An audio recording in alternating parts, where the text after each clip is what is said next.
I want to thank you very much for joining us today.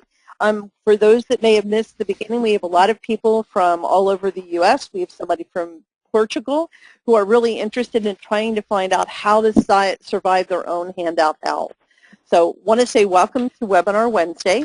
My name is Sharon Fitzpatrick, and I am your co-host for today's webinar, Surviving Handout Hell, with presentation specialist Rick Altman. Joining me as co-host today is Dave Zielinski, the editor of PresentationXpert. Today's webinar is part of that program. We have offered now a robust peer-to-peer community for all of you who are presentation professionals within this industry to get together, share resources, share ideas, and start discussions. In addition, Webinar Wednesdays also offer a chance to engage with people such as Rick, Matt Gambino, Gitesh Bajaj, Mike Parkinson, Ellen Finkelstein, Nolan Hamm, and others. And we really think it's wonderful if you want to tweet out there, Presentation Expert, or just #webinar. So please feel free to join the conversation. We have something top secret we want to share. Rick, should we tell them a little bit about what's going on? It's so secret, I don't even know what you're talking about. Okay. Oh, that, yes. Okay. We're going to give away a conference pass to the October event, and all it'll cost you is one like. On Facebook. So it's really simple. During this event, if you will go like the Presentation Summit on Facebook, you will have a chance to win a free conference pass. What I'd like to do is turn it over, or at least introduce you to Dave Zielinski. Many of you know he's the editor of PresentationXpert. He's an award-winning journalist. He has his own book out, and he always has great words of wisdom, not only on webinars, but in all the newsletters and every day. So it's my pleasure to introduce Dave. Thank you, Sharon, and welcome everyone to today's webinar. I'm pleased to introduce our presenter today, Rick Altman. Rick is one of the most prominent commentators in the presentations community today and a valued contributor to our Presentation Expert newsletter. He's an accomplished speaker, trainer, and author who has written 15 books, including Why Most PowerPoint Presentations Suck and How You Can Make Them Better. Rick also is host of the Presentation Summit, an internationally acclaimed learning event for presentation professionals, set this year for October 12th through the 15th in San Diego. And with that, Rick, I will let you take it away. Very good. Thanks, everybody. Good morning, good afternoon. I appreciate everybody here. And Sharon, let's start by wishing you happy birthday. Oh, thank you very much. Are you 21 years old, right? 21 to the something. Should we both celebrate our 21st birthdays today? I think that's a great idea. Happy birthday to you. Yeah, you know, I mean, heck, if I'm going to lie about this, I might as well get my money's worth from it. That's right, exactly. All right, so great. We will celebrate our birthdays today, even though mine was 6 months ago. And welcome everybody here. The easiest way for me to frame this topic and to showcase how good things can be for you all is to start with how bad things are right now. And so the question that I want to ask you, and this is not a rhetorical question, I want to know what bothers you the most about the state of presentation today. And you're going to answer this question by taking out your mobile phones. So start getting your phones ready right now. You're going to send a text. You're going to send a text to that number right there, 22333. And it's going to include one word. I'm going to give you three choices here. What annoys you the most? Here are your three choices. Either that the speaker reads the slides to you, the text is so small you can't read it, or the presenter uses full sentences instead of bullets. One of those three words in blue, I want you to text them right now to me, to 22333. Now, I have no idea what the results will be. Thanks to our friends at polleverywhere.com. The only thing I can say with certainty is that we're going to know them very soon. In fact, that they're coming in already by way of this real-time polling plugin. When you send this text, you are communicating with a with a server that is in turn communicating with a flash-enabled object on my slide. So we're seeing these results as they come in. And Sharon, what would your choice be? How would you vote on this? You know, I would have to say probably, gosh, it's really hard, but I would have to say speaker reads the slides to me. I go to sleep with that one. Yeah, that's the one that I would choose also. Now, the other thing that I suspect is that most of you looked at one of those choices and said, oh yeah, that's the one. I hate that. Because generally speaking, we have visceral reactions to when presenters do these things. And I chose these three in particular, and I'll tell you why in a moment. The numbers are still moving a little bit, but there's a clear trend here. That the speaker reading the slides to us looks like it's going to finish in first place. We're still seeing those bars move a little bit. As they're all voting, these polls are going to move a little bit, but the needle's not going to move too much beyond this. Clearly, this one's in first place. Now, we're not the first people to ask this question. I have a friend, Dave Parody. Maybe many of you know him, or he's given these webinars here before. He conducts a poll, an annual poll throughout the industry, and he simply asks people, what annoys you the most about PowerPoint? And so his annual poll shows these as the 5 leading vote getters. And as we look a little bit deeper into these percentages, you'll see here that those first 3, the first one, 73%. So our own poll nearly mirrored the industry-wide poll. And there are 3 that are well ahead of all of the rest. And if we were to take a look at those 3 in particular, what is it that they have in common? So I really don't care which one of these you voted for of these 3, because they generally, they're all first cousins. You know, if you think about it, full sentences, which was actually number 2 in the industry poll, full sentences typically make speakers read. And when you put full sentences on your screen, you probably have to make them smaller. So these 3 are all really, they're brethren, and they all indicate one big old issue that we have, and it's right there. One way or the other, when we put too much text on our slides, we annoy our audience. Our audiences have spoken loud and clear. The several hundred of you that are on this call and the thousands that participated in Dave's poll, we've all said the same thing, that when presenters put too much text on their slide, it annoys us more than anything else.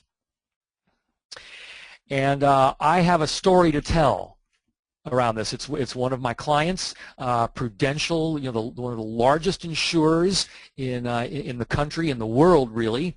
And let me show you what a day in the life of a content creator at Prudential, because they have a nice looking template that's clean, and you can see it here. With a nice big open canvas in the middle, their logo at the bottom, their slogan, nice clean space for the slide title, and so they started working up a slide with this title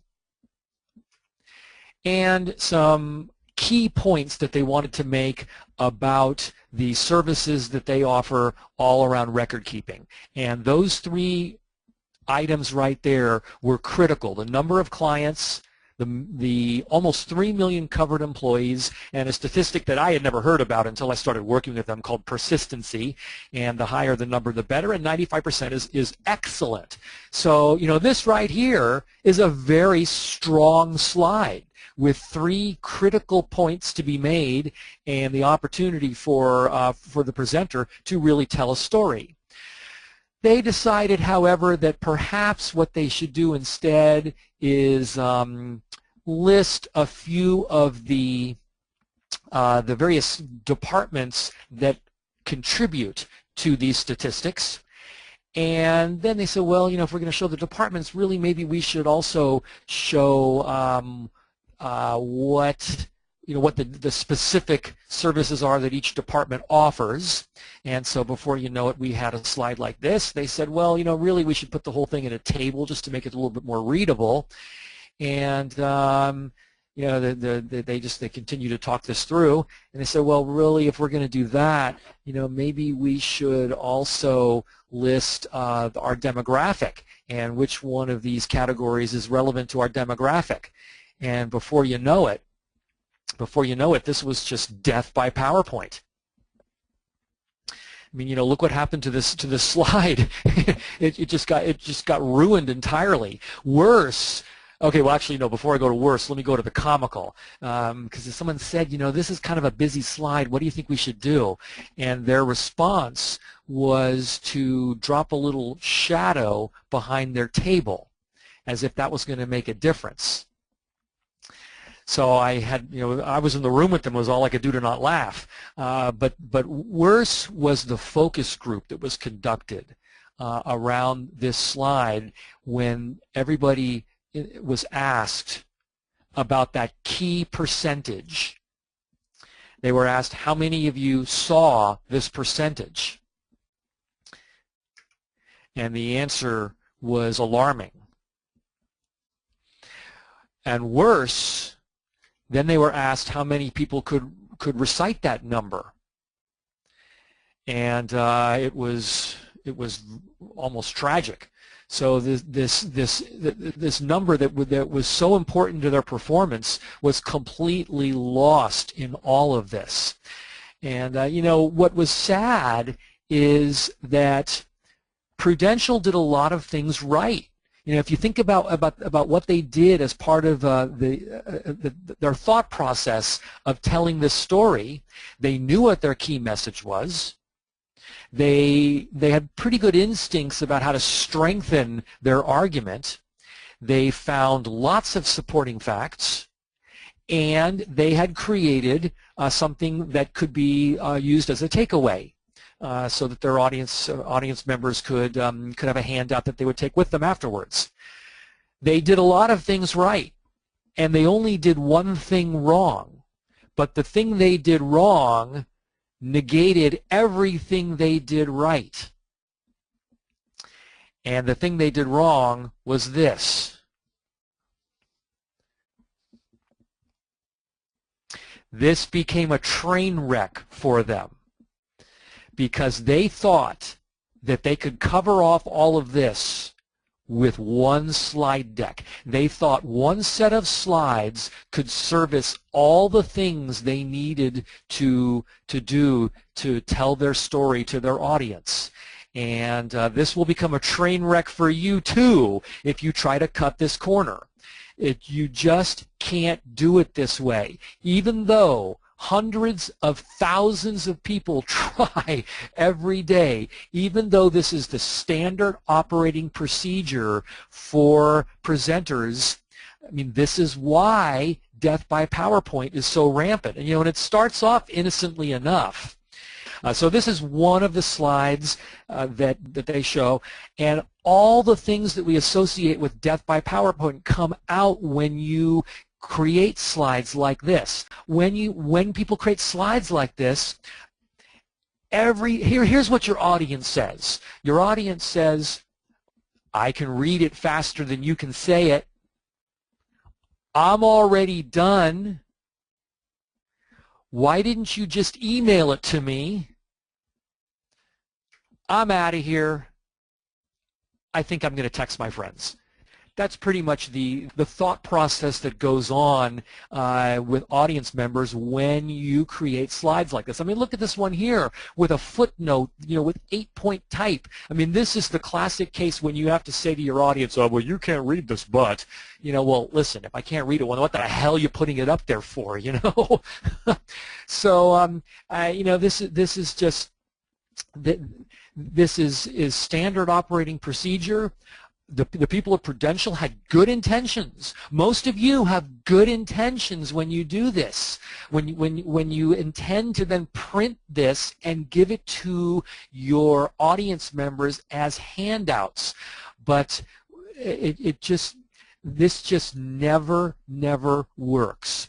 So I want to start, there are many measures of a good presentation. I'm going to give you one way that I measure it right now.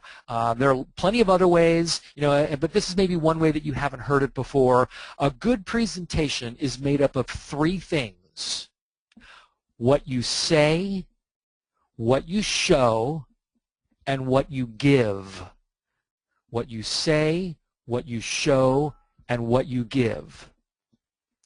Now, ideally, those three things should all be different. Each one of those three things should contribute to the presentation experience in its own way. But all too often, they all become the same thing. People write everything that they may want on their handout, they put it on their slides, they project it, and because of what I call universal axiom number 2 across all of PowerPoint, and universal axiom number 2 is that when you display complete sentences on screen, it is impossible to avoid reading every bit of it word for word. So it ends up, they all become the same thing. We write it all, we project it all, we say it all, and you've got instant death by PowerPoint. You must think about doing this a different way. You must create two documents or two things. You can't do all of this with just one thing. Now, I understand the specter of what I'm telling you. Sharon, I hope people don't start hanging up on me right now, because I understand all about the 11th hour emergencies, crazed bosses, ridiculous deadlines, and now I'm asking you to do two things instead of one. I get it. I understand the specter of all this, but it doesn't change my advice to you, and I'll take all challengers. I mean, I'm very strident about this. If we've already established that too much text is the leading cause of death by PowerPoint, I'm here today to tell you that the number one reason why people put too much text on their slide is because they're asking their slides to do too much. It's the number one reason why the presenter's slides don't help them, why your slides so often work against you, and why slides cause you to fail. Because when you try to do this, you will fail.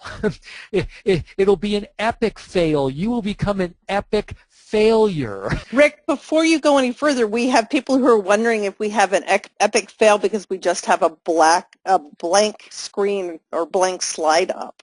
Is that bad? People think it is, but I know we have no. one in this presentation. Yes, there's a blank screen up right now. And I could put something. Let's see. I could draw something here. Here's my cursor. Yeah. No, and I'm getting some text also, and I want to let everybody know that this will be a very interactive hour. You can ask questions throughout. You can use the Q&A pod, and Sharon will be monitoring that, or you see my mobile phone number down at the bottom of the slides, and those will come right into me. They'll come right into my face. In fact, someone from the 714 area code just asked, so what do we do when the audience wants the PowerPoint as a reference? And in the 714, what I'll tell you is don't let them. Don't give it to them. Tell them that you'll give them something different. You'll give them something better.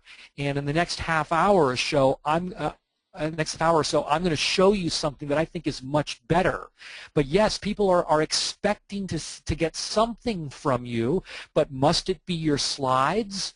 Let's think about this, because if you create properly crafted slides for the visual component of your presentation, those slides should fail as a handout. And we know the opposite, that is that if you write out everything you want to say and you project it, that's instant death by PowerPoint. Instant death by PowerPoint. So we have to look at this a different way. And I'm going to assuage your pain a little bit. Like I said, I mean, there's pain here because I'm telling you that you got to do two things, not just one. But I'm going to assuage your pain a little bit by showing you a technique within the software that will allow you to do it all inside one slide deck. And as I'm saying this, my mobile phone is going crazy right now, so I want to let everybody know that if I'm not able to address your question during the webinar, I promise that the first thing I'm going to do once we're done is I'm going to answer your question or address your comment. So you keep asking them, even if I can't get to all of them. Well, you know, Rick, Okay. we're also keeping track of all the questions in the question panel as well, and so Right. we've had a little bit of an interesting discussion started in the questions. Go for it. So talk to me.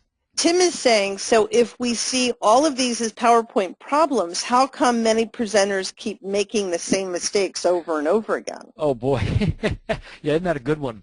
You know, I think that there's a couple reasons for this. Corporate culture is just so deeply ingrained, and there's just expectations that have come about just from repetition. We're just so willing to go on autopilot. So, you know, and that's just too bad. That's a shame. Because if you do something different, if you're able to take to heart any, you know, small piece of what we're going to talk about in this hour, you're going to distinguish yourself from 99% of the people giving presentations today. But yeah, it is kind of, Tim's right, you know, we're just so used to this. And that's the other thing, is that the expectation is so low, the bar is so low that people just expect to be bored and annoyed when they sit down in a presentation or go to a webinar.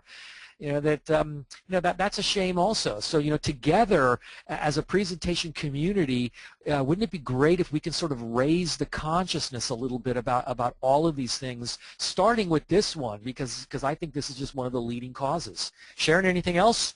No, having seen this and know the direction you're going, I think we'll answer a lot of questions and have lots of oohs and ahs. So all right, well, let's keep going. So here, this is a typical slide. You know, in the page, the slide number at the bottom left, that's sort of a dead giveaway here. I mean, I don't think slides should rarely have slide numbers. I would defy you to you know, give me more than one or two scenarios in which you'd ever want a number on your slide.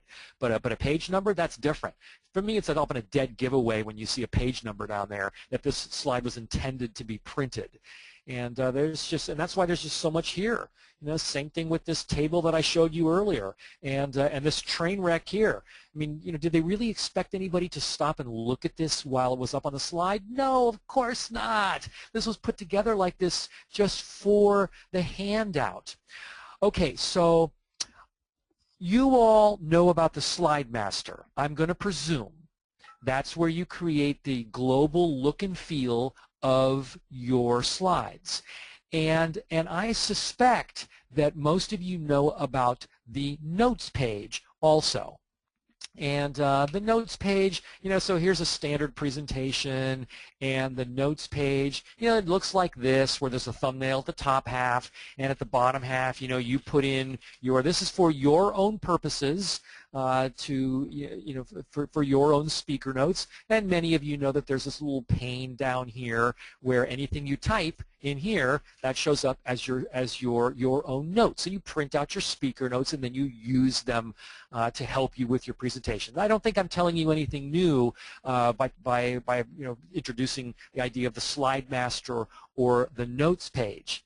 However, what I think that many of you might not know, even though it's been sitting here on the interface forever, is that PowerPoint also has a Notes Master where you can control the global look and feel of your notes pages. And here's what it looks like.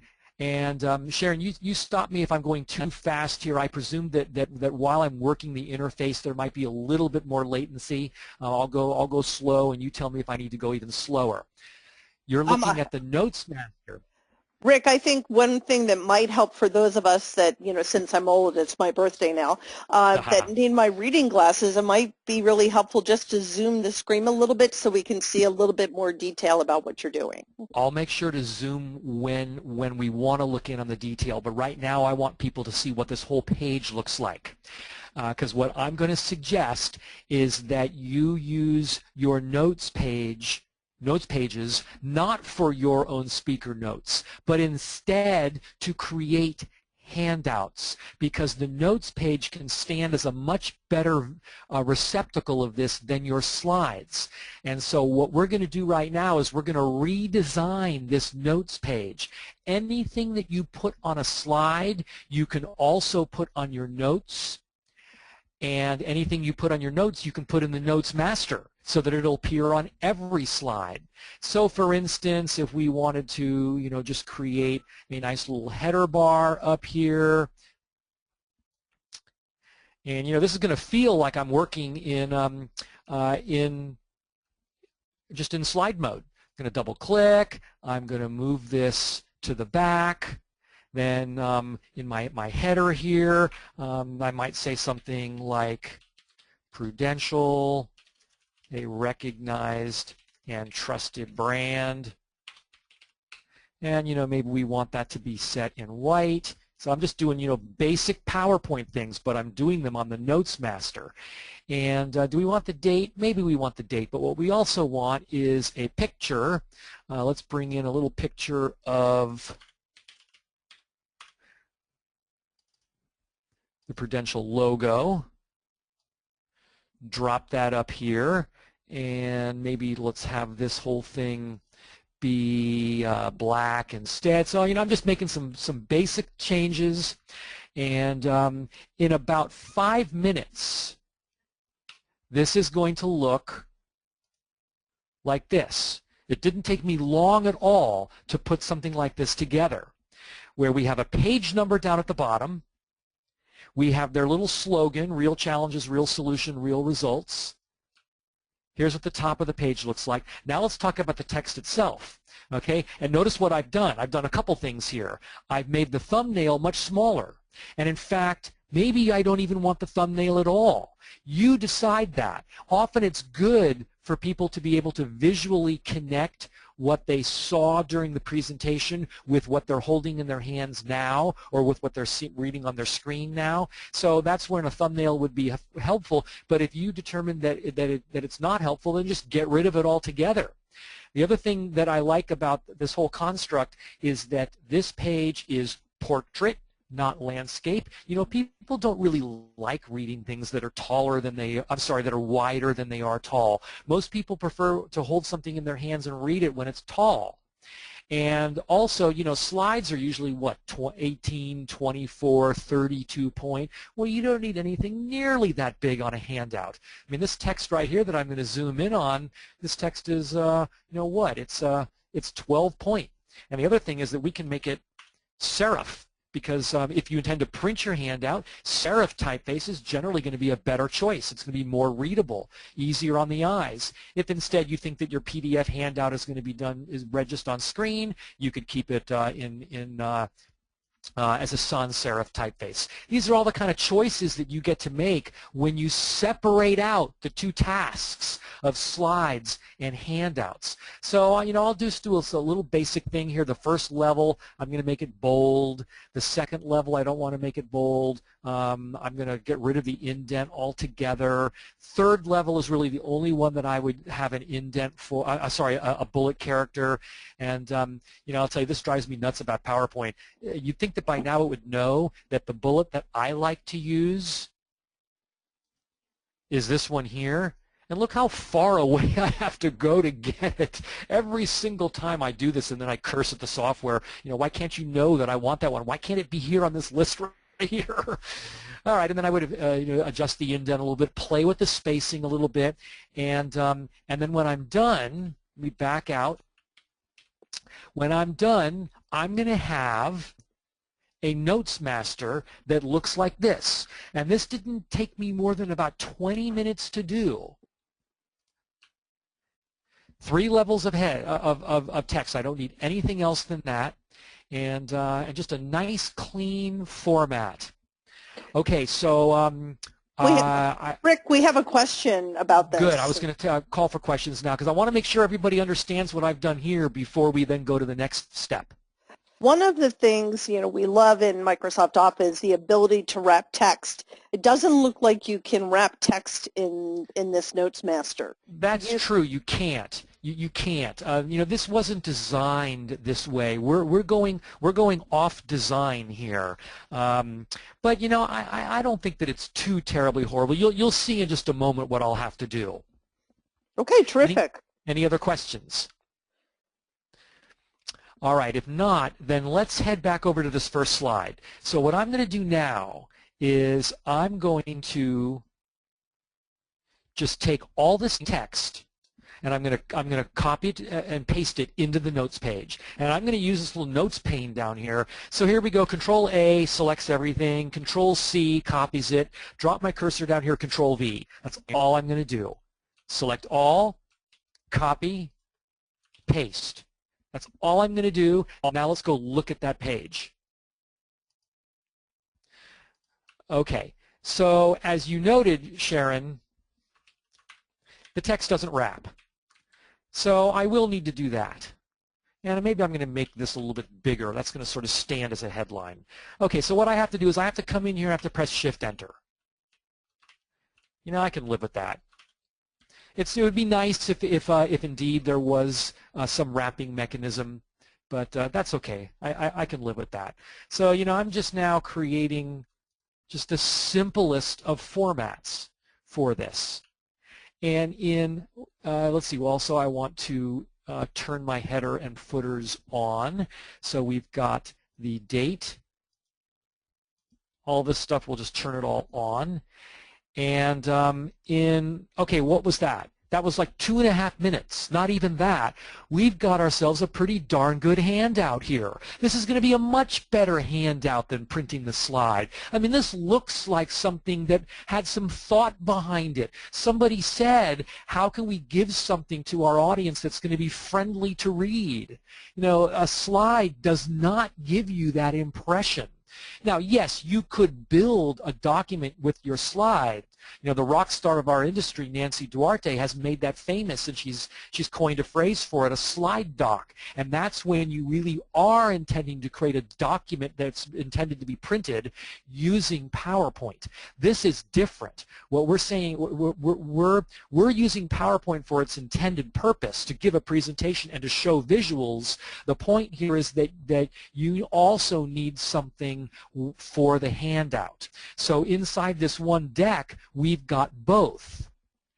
So now, let me go back out to the slide, and it's really not going to take me much time at all for me to clean up that slide. So now that all that information is on the handout, now I go back and I say, okay, what are the key points that need to be made for the visual? Well, really, I don't need to, I'll say that one. I don't need to have that there. And everything is much is abbreviated. All the wording isn't there. There's just enough so that the audience can be guided along by me. And and if I went overboard and I put too much into the notes page and my boss says no, put some of that back on the slide, that's fine. I mean, it's all on the notes page. I can get it and bring it back. But one way or the other, when you separate out these two experiences, you're going to become better at both of them. This table here, should this even be a table? Well, I could take all of this text, copy it, drop into here, paste it, go to the notes page, and this isn't going to take me long at all. Let me first, one thing I want to do, when I go to the notes page and I just do a straight copy and paste, I also then will right-click and go to this little notes layout just to reapply the master. This is sort of like the reset button on the slide. If there's local formatting that you don't want there, you could, there, you see everything just changed back. So now what I think I'll do is, maybe these should be headlines and simple messages underneath them. So this one, so these are all just intended to be simple thoughts underneath titles. I mean, do we really need a table for that? Once again, I will need to just do a little bit of line breaking there. Maybe I put one more right there. And you know, so the conclusion that I think I draw from this is that this didn't need to be a table in the first place. Now this next one, this will be a little bit different. This one, if I want the text, no problem. There's the first piece. Let's get that essential statistic right here. But the table, what do we do with the table? I can't just copy the table down into here. However, I can take the table, copy it to the clipboard, and now just move to the notes page. And if I move to the notes page, watch what happens when I just do a simple paste.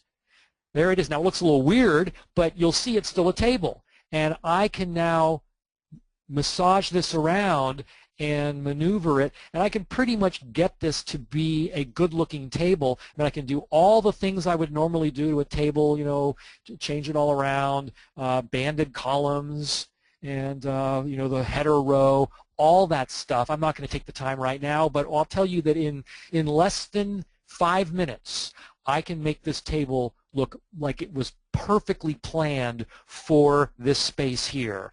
And then we go back to the slide and you ask yourself, what do I need to make this the best slide that I can be? I mean, that's really the key here, is that now you get a chance to, when you separate out the two experiences, you'll be better at both of them. You know, I often give a poll in these webinars. I ask people how many of you are professional designers? Do you have a background in graphic design? Almost nobody answers yes to that. Most of us that came to presentation, most of us that use PowerPoint, we do not consider ourselves professional designers. And yet we're asked to design presentations like almost every single day. But you know, really those of us most of you that are saddled with overladen slides, who knows really if you have any instincts toward good slide design. Most slides afford you no opportunity whatsoever to find out. You know, this slide that you're looking at right now, this is a perfectly fine slide in my opinion. You know, maybe those three pieces of text could be made bigger, but does the slide really need anything else? Not necessarily. However, maybe now for the first time you have an opportunity to think like a slide designer, because text-heavy slides generally don't afford you any opportunity whatsoever, you know, to use your instincts. And it doesn't really take much here. There's tons and tons of imagery that's evocative of the healthcare industry there. You know, I mean, there's a healthcare professional working at her desk, you know, keeping records. And those are the three key points, and this slide is done. That's it.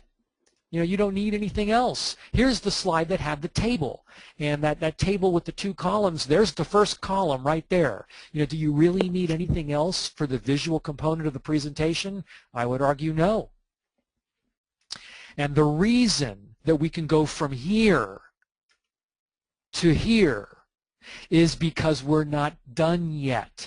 Now this slide gets married with this handout page right here. And now you have created a presentation package that is just so much better than the sum of its parts.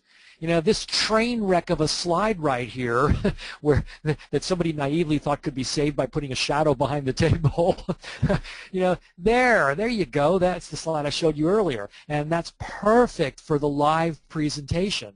And there's where the table belongs, on the handout, where somebody can study all of this and really, you know, think about the comparisons and what's offered by whom and what category fits where and everything else. And you know, look here, we've only used half of this page. So if you want to, you can go get technical notes, you know, a document that's at the website, a footnote, you know, and a footnote in 8-point type, no problem now. You know, we all have our reading glasses, or, you know, we have it, you know, 18 inches in front of our face, or we're staring at it at the monitor. You know, that's where small type belongs, okay? So again, when you separate out these experiences, you will become so much better at both of them. Yes, I'm asking you to do two things instead of one, but not only are you going to become better at both of them, but your time is going to be more rewarding. You're going to enjoy your job better, because here's what you'd say. All right, now, record keeping, 95% persistency. What do we need to make the most evocative visual around those 3 key points? Okay, done. Now, what do we want to give our audience to support that story when they leave here? And you will not only become better at both of them, you will separate yourself from just about everybody who's giving presentations today. Just so many good things happen when you can think separately about these tasks. Okay, Sharon, any questions about anything we've done so far? I'm glad you asked that. We have a lot of questions. So one of the questions is that from David as a comment is that I use the notes page to write my script, which then becomes the closed caption text for my recorded presentation. Using the Notes Master the way you do that might not work. Yes, and you said David was the person who said that? Yes. Yeah, David's right that that there are issues surrounding that, and you see one of them right here. Let me just show one more thing, and then I'll address that specifically, and that is what that handout that Prudential ultimately created, what it looked like, because they spent more than 5 minutes on these, and they were happy to put the time in, because these handouts that mirrored the slides spoke so well of their sensibilities. When they created handouts like this, they were essentially telling their audiences, we know what information you need in order to help you make a decision about all of this, and we're going to give it to you in the best possible way, not just printing out a slide. And so, I mean, it was a real win for them when they got over on this. But yes, it comes with a cost. Now, there are benefits and there are costs. One of the benefits is that my notes travel with my slides. They're all inside one PowerPoint file, and getting at them is really very easy when you let's just jump back over there for a second. Where are we?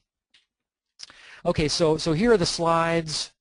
Here are the notes pages. I mean, all you have to do is issue a print command and say, print what? Print the notes. You could either issue the print command, or you could, use the Save as Adobe PDF command that's here in modern versions of the software, and then you just say print the notes pages instead. So that part is really very easy. To print or PDF, and knowing that they come in the same, that they're all traveling together inside one deck is helpful. Ultimately, though, you know what? I don't care so much if you do it this way or not. David and those like him who use the speaker notes for things other than just preparing your own notes. I mean, it's really, I think that the speaker notes are a mediocre commodity. I can use Notepad, for heaven's sake. I could write them on an index card if I have to. So it's no big deal for me that I have to give up my notes page. But for people like David who use them specifically for real purposes, yes, you're going to have a choice to make. Now, I think that it's a darn shame that you have to do this. All of this has been made necessary by Microsoft's complete disregard for this whole notion. There is something called a Handout Master in the software, but it's crap. The Handout Master is just, printing slides with lines next to them. I want you to get away from printing your slides. So I really hope that Microsoft gets a clue about this and gives us a real handout engine. Until then, the speaker notes, the notes page is the best thing that we have. And so for people like David, yes, I'm sorry that I'm making you choose between two critical functions like this. The other thing, Sharon noted it, that there is no text flow, and also there is no flow across pages. And so generally speaking, this works out really well if your handouts have a 1-to-1 ratio with your slides, if there's one slide and one handout page. However, it also works well for less structured narratives. And the example that I want to give, that many of you have seen this before, if you've been in my webinars, if you've been to the conference, or if you attended my seminars, you know that the thing I do, it's called the 3-word challenge, where I take a slide like this that's a total train wreck, and I tell people that you need to get every one of these bullet points down to 3 words or fewer. And then I walk through the whole process. These are the slides that I show in the live part of this, where we're just eliminating, and we get down to here, and then when we get down to here, we can then do different things with the slides, including, you know, ending up with a nice slide that looks like this. So that was 10 slides. When I actually do this in front of an audience, it's closer to 20 slides. And yet that whole story that took 20 slides, that can all be illustrated on one notes page. There it is. So here's the story of the 3-word challenge with 5 key thumbnails, each one of them numbered, and a little paragraph describing the number. And this is a perfectly good handout. I mean, this is in fact, no, this is more than a perfectly good handout. This is a much better handout than anything that you could do just with the slides. So, you know, yes, this took more than 5 minutes. I mean, this was a you know, a focused 15 to 20 minutes to copy those thumbnails, drop them here, get them all the right size, think about what I wanted to say about each of them. But oh my goodness, was it time well spent, because you know, it just allowed me to service my audience so much better. And you know, not that I want to turn this into an ego trip or something, but it really does say something about my sensibilities. When I'm just printing slides, what I'm saying is that I don't have the good sense to think about what makes a good handout. What you're looking at here says that the person who put this together, you know, whether you like it or not, whether you like the design or not, that this person took the time to think about the handout. And that's key for so much of this. Okay, so as we approach our home stretch here, I'll just leave this up and we'll come to this in a second. Sharon, any questions that people have been asking? Oh, we have a lot of questions. What I think, you know, related to this, one of them that's really interesting is it's from Paul, and he needs to reuse many slides. So how do I get the master to apply to the add-ins? I'm sorry, the master to apply to the... The master slide, so I think he's talking about how you're embedding the objects, and how do you get that to apply to a master, or do you have to do each one separately? Okay, so I think I understand what Paul is asking here, and you know, I don't want to dump on Microsoft too much, but clearly we're using the notes page in a way that it was not intended, and unlike a slide master, which you can copy from deck to deck, you can't copy a notes master from deck to deck. There's nothing that you can actually select then copy. So you would have to recreate. However, it's not terribly difficult to just grab all of the pieces and copy them, open up the second deck, go to the notes master, and paste them. It can probably be done in about 2 or 3 minutes. What I do recommend is those of you that create templates design your notes master as part of the template. Then when you roll out that template, it will go along for the ride. That will work, and I think that'll work for Paul. Okay, that sounds great. We have a number of people who have asked, is there kind of a best practice for when to give the handout? Is it before, during, after the presentation? What works? Yeah, there are best practices, but it would be kind of arrogant for me to suggest that there's only one way to do it. It would also be irresponsible, because as soon as I were to offer up advice like that, there would be some confounding evidence to the contrary. I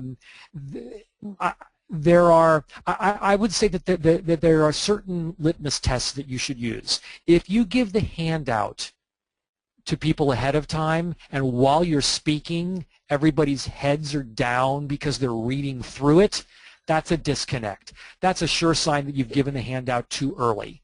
If the handout is designed to be followed along and you're prompting people, now turn to page 10, that's different. Most of the time, for me, in an educational setting where it's not classroom-led training, but instead, presenting topics and ideas, I do it afterward. I think that, however, that you are the best person to decide that, and as you start making better handouts, you'll develop instincts around that as to whether you want to give it to them ahead of time, as they walk in, or as they leave. I got somebody in the 717 area code who asked a great question, and I'm sure others are thinking this. Any suggestions on how I can convince upper management to stop committing death by PowerPoint? I'm just the admin. Yeah, got an hour? That needs to be and is a topic that we devote a full hour to at the conference in many seasons.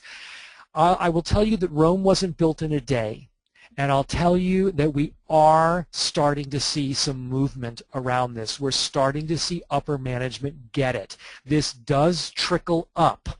As you can imagine, it trickles up slowly, however, because the gravitational fields are very strong around this to complete the metaphor.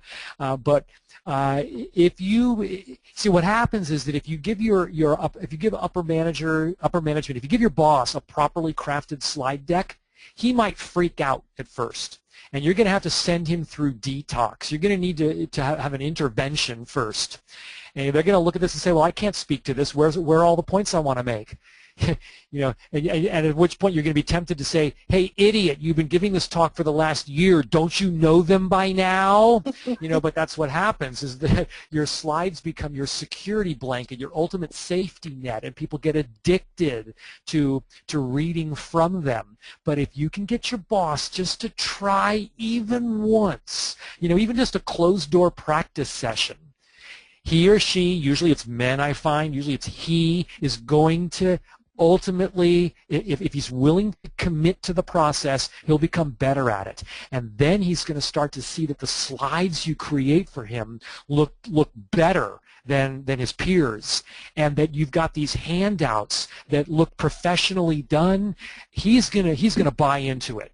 If you can get him into detox, he's going to ultimately buy into it. Okay, let's take more questions in a bit. First, I want to reiterate these takeaways. 3 parts to a presentation: what you say, what you show, what you give. Each one of these deserves your full attention. Each one of these deserves its own space for you to be able to ask, how can I make this as good as it can possibly be? If you decide instead you're going to create your notes your handouts, in Word or in Publisher or even InDesign, that's perfectly fine. The key is that you separate out the 2 tasks. If you use the notes page for your handouts, they will all be contained in one slide deck, but one way or the other, trying to create slides that accommodate both always fails. I've been doing this, gang, for 17 years. I've been acting as a presentations consultant for 17 years. I guess I'm not really 21, Sharon, am I? And I have never seen it done successfully once. Not once. So, that's got to tell you something. All right, quick commercial, then we'll take more questions. If you've enjoyed this topic today, you would absolutely love attending our annual conference next month. Across 4 days, we're going to cover the whole of the presentation experience at the Presentation Summit, from message crafting through presentation design, software technique, not just PowerPoint, but others also, all the way through to delivery. We have 3 tracks of seminars. Our Help Center is a total hands-on experience from morning until night. The very best technical support you will ever find anywhere is our Help Center. We create an atmosphere that is unique for a business conference. You will not be able to help but make lasting and meaningful relationships. That photo in the center was not staged. We have watched business partnerships forged, permanent friendships formed. We have had 3 couples meet at our conference and then marry. So we are indeed a full-service event. All the critical information is on your screen now. I'd love to hear from you if you thought you might be interested in attending. And as Sharon teased earlier, one of you can attend for free, as we're going to be awarding a free conference admission on the 2nd week of August. All you have to do is go to our Facebook page and like it. And there's the URL in yellow right there. We cap attendance at 200 people so that we can stay intimate. And we've watched just a wonderful community of like-minded presentation junkies and professionals come together across our 12 years that we've been doing this. And that's probably the biggest source of pride for me of all is watching the community spring up around this, of which Sharon is now a part because she went last year.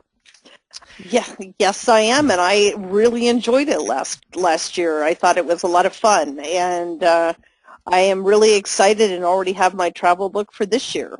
Yay! So any other questions that people have? So we have a lot of questions, actually, which has been great. We've had people who are really interested in trying to figure out how to balance the amount of information that you have on a slide and how much goes in the notes if you're sharing both. Yeah, balancing that. Well, it's certainly easier. I mean, the real balancing act is when you're trying to have your slide pull double duty, because then you are trying to keep it from uglifying your slide, while at the same time you're trying to provide enough information for the handout. That's the real balancing act. When you separate it, I think that the balancing act is much, much easier. All you're doing is asking what are the key pieces of information that they need to see while I'm speaking? And that's a much easier question to answer. Then the second part of it is, what's everything that I might possibly give them that could potentially be helpful to them? When in doubt, I'll give it to them. When in doubt, I'll make it 9-point instead of 10-point on the handout. Because those are easier decisions to make. So I really think the whole balancing becomes much easier. We have a question from Renee really about process. Do you suggest creating the extensive slides first, then doing the notes page, or going back and editing the slides for the presentation, or creating the notes page first and developing the slides from it? Yeah, excellent question. Who asked that? Do we know the person's name? Yes, her name is Renee Rambo Rogers. Yeah, Renee. Oh, Renee Rogers, my good friend from Texas. Renee, I hope I'll see you in San Diego. So Renee asked a wonderful question, and I don't have an answer for her. No, the important thing is that either way is viable, and a lot of it just comes down to how you like to work. So if you find yourself writing a book on your slide, resist that. Write it in the notes page first. Then from the notes page, if you want to copy and paste it onto the slide and hone it down, or maybe as you're looking at the notes page, you're picking out just 2 or 3 key things that you put on the slide. If you have an existing slide that already has been overladen with text, then your answer is clear. It already is there. Copy it, paste it to the notes page like you saw me do, then go through the 3-word challenge, as I called it, where you then just eliminating all the flotsam from your slide. So much of it just comes down to how people like to work. If you're used to starting with the proverbial cocktail napkin and just jotting down a couple of key ideas, maybe start with that and put those key ideas on the slide, knowing that you'll design it later. And then those key ideas will, from there, as you start to flesh it out, then maybe you open up the notes page or just the little notes pane that's underneath the slide, and you start fleshing out those ideas. So the software will accommodate either way. So much of this just depends upon when you open up your creative canal, how you like to work. Okay, there's a question, can you paste in graphics other than tables My pictures didn't show up. Are there other settings that I may have missed? Your pictures should totally show up. I can't think of any reason why they wouldn't. But what you might want to do is when you paste into the notes page, instead of just pressing Control V or Command V on the Mac, use the paste special command. Now, I don't know if the Mac has that, but Windows, the paste special command will then give you a little window, a little dialog box with lots of different choices. One of the choices will almost certainly be bitmap. Choose that. I can't think of any reason why it wouldn't show. Now, if you're talking about the slide thumbnail, slide thumbnails are a bit problematic. And in order to get the slide thumbnail to show up on a notes page, you will have to use paste special and paste it as a bitmap. That should work. And the person who asked the question should go to their computer right now and try that and report back to us. Okay, we have actually Belinda Gonzalez says, Rick, most of the companies I've been, including the current one, have non-print policies to save trees. Thus, they really don't prefer printing slides when presenting. In effect, they still cram everything onto the slide itself, which they use for quote-unquote live meetings. Any other solutions other than breaking the slides up? Well, I'm only going to answer this if Belinda promises to come play in our trivia contest this year like she does in years past, because she's one of the most entertaining people we've ever had play in our trivia contest. And Belinda, I thank you for the question, but I don't accept it.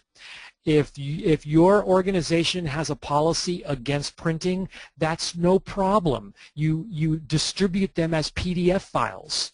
And you can even disable the print command on the PDF file. You're still creating a handout that's designed to be read on screen, and you're still creating something that is going to be fundamentally different than the slide. Now, if you know it's going to be read on screen, you could maybe account for that ahead of time, and you could design your notes page to be landscape instead of portrait, perhaps.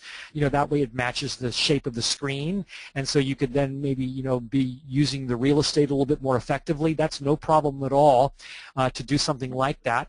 Maybe you would make the type a little bit bigger, 13, 14 point, whatever. But I don't accept that an organization won't let me print this, and so therefore I'm just going to cram all this crap onto the slides. I just don't accept that. Unless what you're telling me is that your company has a policy against creating a leave behind at all, and if your company is against that for whatever reason, then you don't need to create busy slides in the first place, because you're not going to be distributing the slides, because when you distribute the slide afterward, that essentially is a leave behind. Right. So one way or the other, either you're giving them nothing or you're giving them a leave behind, and if you're giving them a leave behind, you might as well give them a good one, whether you print it or not. We have a question from Nancy that I think I'd also like to answer, but I'll let you go first. Do these same things apply to an online presentation or a webinar? No, you go first. Okay. I would say yes, because one of the things that I find that the trend is, especially with the Presentation Expert webinars, is that they want to have it to refer to after the fact. Having a notes page that we could post with the recording or post in our Google Plus community is a win-win, and encourages them to come back and re-look and reuse what they've seen and revisit the recording, which is also up there. Couldn't agree more. Okay. Absolutely right. I think there's no difference between a live presentation and a webinar. Either way, you're saying something, you're showing something, and perhaps you're giving something. And so you want them all to be as good as they can be.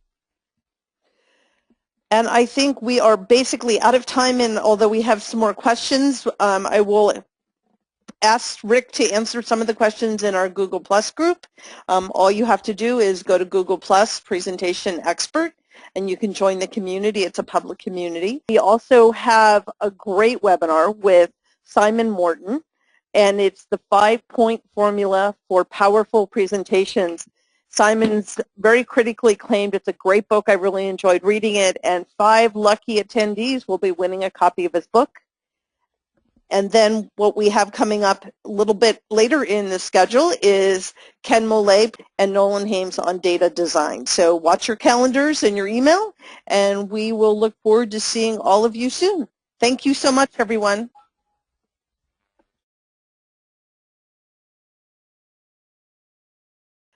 And I think we are basically out of time, and although we have some more questions, I will ask Rick to answer some of the questions in our Google Plus group. All you have to do is go to Google Plus PresentationXpert, and you can join the community. It's a public community. Just remind you that next month we also have a great webinar with Simon Morton, and it's the 5-point formula for powerful presentations.